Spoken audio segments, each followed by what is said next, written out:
यदि तपाईँ धनी बन्न चाहनुहुन्छ भने तपाईँले अब यो तरिका गर्नु जरुरी छ र यो नयाँ तरिकाले सोच्न पनि जरुरी छ। यो भिडियोले बताउनेछ वास्तवमा त्यस्तो के तरिका छ जसले तपाईँलाई छिट्टै नै धनी बनाउनेछ। धेरै समय पहिला एक महान योद्धाको सामुन्ने एक यस्तो परिस्थिति आयो जसमा उसले युद्धमा आफ्नो सफलता सुनिश्चित गर्न आवश्यक थियो। ऊ आफ्नो सेनालाई शक्तिशाली सेनाको विरुद्ध पठाउन गइरहेको थियो र शत्रु सैनिक सङ्ख्यामा धेरै नै थिए। उसले आफ्नो सैनिकलाई जहाजमा भर्यो, शत्रु देशसम्म समुद्रको यात्रा गर्यो, सैनिक तथा गोला बारुद उतार्यो र फेरि उसले जहाजलाई जलाउने आदेश दियो जसले उसलाई त्यहाँसम्म ल्याएको थियो। युद्ध हुनुभन्दा पहिले सैनिकलाई सम्बोधित गर्दै उसले भन्यो, तपाईहरू देखिरहनु भएको छ कि जहाज जलाइसकिएको छ। यसको मतलब हो हामी यहाँबाट तबसम्म जीवित फर्कने छैनौँ जबसम्म हामी जित्ने छैनौँ। हामीसित अरू कुनै विकल्प छैन, या त हामी जित्नेछौँ या हामी मर्नेछौँ। यसपछि उसको जित सुनिश्चित भयो। प्रत्येक व्यक्ति जो कुनै जित हासिल गर्न चाहन्छ, विजय चाहन्छ, उसले आफ्नो जहाज जलाउनको लागि तयार हुनुपर्छ। आफू पछि हट्ने सारा बाटो बन्द गर्न इच्छुक हुनुपर्छ। यही गरेर तपाईँ यो सुनिश्चित गर्न सक्नुहुन्छ कि तपाईँको मस्तिष्कमा जित्ने त्यो प्रबल इच्छा बनिरहन्छ जो सफलताका लागि अनिवार्य छ। सिकागोको भयङ्कर अग्निकाण्डपछि व्यापारीहरूको एक समूह स्टेट स्ट्रिटमा खडा भएका थिए र आफ्नो स्टोर्सतर्फ हेरिरहेका थिए। उनीहरूले एक मिटिङ गरे जसमा उनीहरू आफ्नो स्टोर बनाउने वा सिकागो छोडेर देशको अन्य कुनै सम्भावनापूर्ण राज्यमा आफ्नो स्टोर बनाउने भन्ने निर्णयमा पुग्नुपर्ने थियो। अन्त्यमा केवल एउटा व्यापारी बाहेक अरू सारा व्यापारीहरू सिकागो छोडेर अन्त कतै जाने समझदारीमा पुगे। तर त्यो एउटा व्यापारीले भने फेरि सिकागोमै आफ्नो स्टोर्स निर्माण गर्ने निर्णय गर्यो। जुन व्यापारीले फेरि सिकागोमा स्टोर बनाउने निर्णय गर्यो उसले आफ्नो पुरानो स्टोर्सको अवशेषतर्फ औँला देखाउँदै भन्यो, सज्जनहरू हो, यसै ठाउँमा म संसारको महानतम स्टोर बनाउनेछु, चाहे यो स्टोर जतिसुकै पटक किन नजलोस्। यो वाक्य एक शताब्दी पहिला भनिएको थियो। स्टोर त्यही स्थानमा बन्यो। यो आज पनि त्यही खडा छ। त्यस मानिसको अवस्थाको शक्तिको प्रत्यक्ष प्रमाण हो जसलाई प्रबल इच्छा भनिन्छ। मार्शल फिल्डका लागि पनि आफ्नो साथी व्यापारी जस्तै मैदान छोडेर अर्थात् सहर छोडेर जानु सजिलो बाटो थियो। जब बाटो कठिन थियो र भविष्य अन्धकारमय देखिरहेको थियो तब बाँकी मानिसले बाटो बदले र त्यसतर्फ गए जहाँ बाटो सजिलो देखिएको थियो। मार्शल फिल्ड र उनका साथी व्यापारीको बीचमा यस अन्तरलाई राम्ररी बुझ्न आवश्यक छ, किनकि यही त्यो अन्तर हो जुन सबै सफल मानिस र असफल मानिस बीचमा हुन्छ। प्रत्येक वयस्क मानिस जो धनको अर्थ बुझ्छन् उनी धन चाहन्छन्। धन निश्चित रूपले आउँछ यदि धन प्राप्त गर्ने प्रबल इच्छा छ भने। यस्तो इच्छा जो मनमस्तिष्कमा हावी हुन्छ, मानसिक अवस्था बन्दछ।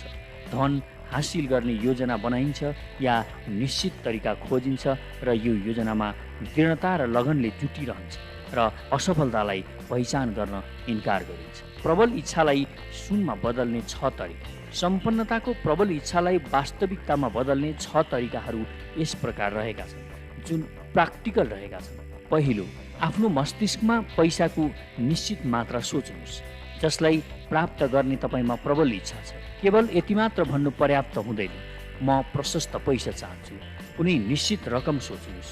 यस निश्चित रकमको पछाडि एक मनोवैज्ञानिक कारण छ जुन पछाडि प्रष्ट हुँदै जान्छ। दोस्रो, यो तय गर्नुहोस् कि पैसाको तपाईँमा जति प्रबल इच्छा छ त्यसको बदलामा तपाईँ के दिन चाहनुहुन्छ। सत्य त यो हो कि यस संसारमा सित्तैमा केही पनि प्राप्त हुँदैन। तेस्रो, एक निश्चित गते वा तारिक तय गर्नुहोस् जहिलेसम्ममा तपाईँ आफ्नो निश्चित धन प्राप्त गर्न चाहनुहुन्छ। चौथो, एक निश्चित योजना बनाउनुहोस् कि तपाईँ कसरी आफ्नो प्रबल इच्छालाई वास्तविक बनाउनुहुन्छ र फेरि चाहे तपाईँ तयार हुनुहोस् वा नहुनुहोस्, काममा निरन्तर लाग्नुहोस् र त्यस योजनालाई कार्यरूपमा ल्याउनुहोस्। पाँचौँ, तपाईँ कति पैसा प्राप्त गर्न चाहनुहुन्छ, त्यसको समय सीमा, तपाईँ त्यस धनराशिको बदलामा के दिन चाहनुहुन्छ र त्यो योजना जसबाट तपाईँ यो धनराशि प्राप्त गर्न चाहनुहुन्छ यो सबै स्पष्ट र संक्षिप्त बेहोरामा लेख्नुहोस्। छैटौँ, आफूले लेखेको बेहोरालाई जोडसित दिनमा 2 पटक पढ्नुहोस्, एक पटक रातमा सुत्नु अगाडि र एक पटक बिहान उठ्ने बेलामा। जब तपाईँ पढ्नुहुन्छ तब यो अनुभव गर्नुहोस् र विश्वास गर्नुहोस् मानौ तपाईँसित त्यति पैसा अहिले नै मौजुद छ। के तपाईँ करोडपति बन्ने कल्पना गर्न सक्नुहुन्छ? यो निर्देशन केवल अज्ञानी व्यक्तिलाई मात्र प्राक्टिकल लाग्दैन, किनकि ऊ मानव मस्तिष्कको काम गर्ने सिद्धान्तको बारेमा केही पनि जान्दैन। ती व्यक्तिले यो जान्नु आवश्यक छ कि यो जानकारी एन्ड्रयू कार्नेगीबाट प्राप्त भएको हो, जसले स्टिल मिलमा साधारण मजदुरको रूपमा आफ्नो करियर सुरु गरेका थिए। तर आफ्नो सानो सुरुवातका बावजुद यस सिद्धान्तको प्रयोगले उनले 10 करोड डलरभन्दा अधिक सम्पत्ति कमाए। तपाईँका लागि यो जान्नु पनि अति महत्त्वपूर्ण छ कि थमस अल्वा एडिसनले यहाँ सुझाव दिएको 6 कदमलाई सावधानीपूर्वक विश्लेषण गरेका थिए र त्यसमा आफ्नो सहमतिको मुहर लगाएका थिए। उनको यहाँसम्म भनाइ थियो कि यो सिद्धान्त सम्पत्ति कमाउनका लागि मात्र अनिवार्य छैन, बरु यो कुनै पनि लक्ष्य हासिल गर्नका लागि, लक्ष्य प्राप्ति गर्नका लागि अनिवार्य छ। यस सिद्धान्तमा कुनै कठिन मेहनतको आवश्यकता पर्दैन। यसले तपाईँसित कुनै बलिदान माग्दैन। यसले यो चाहँदैन कि तपाईँ मूर्ख वा अति विश्वासी बन्नुहोस्। यसमा अनुसरण गर्नका लागि यो कुनै आवश्यक छैन कि तपाईँ उच्च शिक्षित हुनुहोस्, तर यी 6 कदमलाई सफलतापूर्वक जीवनमा उतार्नका लागि तपाईँमा पर्याप्त कल्पनाशीलता हुन अनिवार्य छ, ताकि तपाईँ यो देख्न सक्नुहोस् कि धनी बन्ने कुरा भाग्य वा संयोग वा अवसरको भरोसामा छोड्न सकिँदैन। प्रत्येक व्यक्तिले यो बुझ्न आवश्यक छ कि जो मानिसले धेरै सम्पत्ति आर्जन गरेको छ उसले सम्पत्ति प्राप्त गर्नु पूर्व प्रशस्त सपना देखेको छ, आशा सजाएको छ, प्रबल इच्छा र योजनाको सहारा लिएको छ। यहाँ तपाईँ यो पनि जान्नुहोस् कि तपाईँ प्रशस्त सम्पत्ति कमाउन सक्नुहुन्छ। तपाईँमा धनी बन्ने प्रबल इच्छा छैन भने तपाईँ यो विश्वास गर्नुहुन्न कि यो सम्पत्ति तपाईँसित हुनेछ। महान सपनाको शक्ति। सम्पन्नताको दौडमा हामीलाई प्रोत्साहन केले मिल्छ भने आजको तीव्र रूपमा परिवर्तन भइरहेको संसारमा नयाँ विचार, काम गर्ने नयाँ तरिका, नयाँ नेता, नयाँ आविष्कार, शिक्षणको नयाँ तरिका, मार्केटिङको नयाँ तरिका, नयाँ पुस्तक, नयाँ साहित्य, टेलिभिजनको नयाँ फिचर्स, फिल्मका लागि नयाँ विचारको प्रशस्त माग छ। नयाँ र राम्रो कुराको यस मागका पछाडि एक यस्तो गुण छ जसलाई जित्न अनिवार्य छ र त्यो हो निश्चित लक्ष्य। यो जान्नु कि तपाईँ के चाहनुहुन्छ, आफ्नो लक्ष्यलाई प्राप्त गर्ने प्रबल इच्छा। धन जम्मा गर्ने प्रबल इच्छा सहित हामीले यो पनि याद राख्नुपर्छ कि संसारको सच्चा नेता सदैव त्यही व्यक्ति रहे जसले विचारको महान शक्तिलाई सहर, फ्याक्ट्री, हवाईजहाज, वाहन र सुख सुविधामा बदलेका छन्। सम्पन्न बन्ने योजना बनाउने समय तपाईँ सपना देख्ने व्यक्ति मात्र नसम्झनुहोस्, न त तपाईँ त्यस्ता मानिसहरूको कुरामा अल्मलिनुहोस् जो तपाईँलाई सम्झाउन चाहन्छ कि सपना देख्नु मूर्खता हो। परिवर्तन भएको संसारमा महान सफलता प्राप्त गर्नका लागि तपाईँले अतीतको सफल मानिसको सूत्रमा चल्न आवश्यक छ, जसको सपनाले मानव जातिलाई धेरै बहुमूल्य चिज दियो। यो सूत्र जुन हाम्रो देशको धमनीमा रगत जस्तै प्रभावित भइरहेको छ। अवसरलाई पहिचान गर्नु र आफ्नो प्रतिभालाई विकसित गरी त्यसलाई मार्केटिङ गर्न तपाईँ जुन काम गर्न चाहनुहुन्छ त्यो सही छ र तपाईँ त्यसमा विश्वास गर्नुहुन्छ भने अगाडि बढ्नुहोस् र उक्त काम सुरु गर्नुहोस्। आफ्नो सपनालाई सामुन्ने राख्नुहोस् र यस कुरामा परवाह नगर्नुहोस् कि तपाईँको अस्थायी असफलतामा मानिसले के भन्छ। मानिस सायद यो जान्दैनन् कि प्रत्येक असफलताको भित्र त्यति नै सफलताको बीज लुकेको हुन्छ। थमस अल्वा एडिसन एक यस्तो बल्बको सपना देख्ने गर्थे जो बिजुलीबाट बल्यो र उनले आफ्नो सपनालाई भौतिक स्वरूप दिने काम सुरु गरे। उनी 10,000 पटक असफल भए तर उनी आफ्नो सपना साकार पार्न जुटिरहे जबसम्म कि त्यो सपना वास्तविक भएन। प्राक्टिकल स्वप्नदर्शी मैदान छोडेर भाग्दैन। राइट दाजुभाइले एक यस्तो मेसिनको सपना देखे जुन हावामा उड्न सकोस्। आज हामी संसारभरि प्रत्यक्ष प्रमाण देख्न सक्छौँ कि उनको सपना वास्तवमै दमदार थियो। मार्कोनीले एक यस्तो सिस्टमको सपना देखेका थिए जसले हावाको अनजान शक्तिको प्रयोग गरे।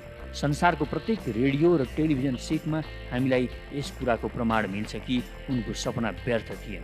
तपाईँलाई यो जानकारी रोचक लाग्नेछ कि जब मार्कोनीले भने उनले एक यस्तो सिद्धान्त खोजेका छन् जसबाट उनले कुनै तार बिना हावामा सन्देश पठाउन सक्छन्, तब उनका साथीहरूले उनलाई हिरासतमा लगेर मनोवैज्ञानिक अस्पतालमा उनको चेकअप गरे। आजका स्वप्नदर्शी ठिक त्यही स्थितिमा छ। संसार आज यस्ता प्रचुर अवसरले भरिएको छ जुन अतीतको स्वप्नदर्शीको भाग्यमा थिए।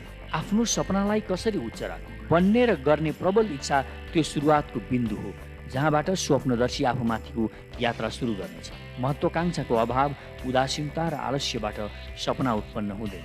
याद राख्नुहोस्, जो मानिस जीवनमा सफल भएका छन् र सफलताको शिखरमा पुग्नुभन्दा पहिला उनको बाटोमा धेरै बाधा आएका छन्। सफल मानिसको जीवनको टर्निङ पोइन्ट आम रूपमा कुनै सङ्कटको समयमा आउँछ, जुन समयमा उसलाई आफ्नो दोस्रो व्यक्तित्व थाहा हो। जोन बनियनले अङ्ग्रेजी साहित्यमा अमर पुस्तक द पिलग्रिम्स प्रोग्रेस तब लेखे जब उनी आफ्नो धार्मिक विचारको कारणले जेलमा कैद गरिएका थिए।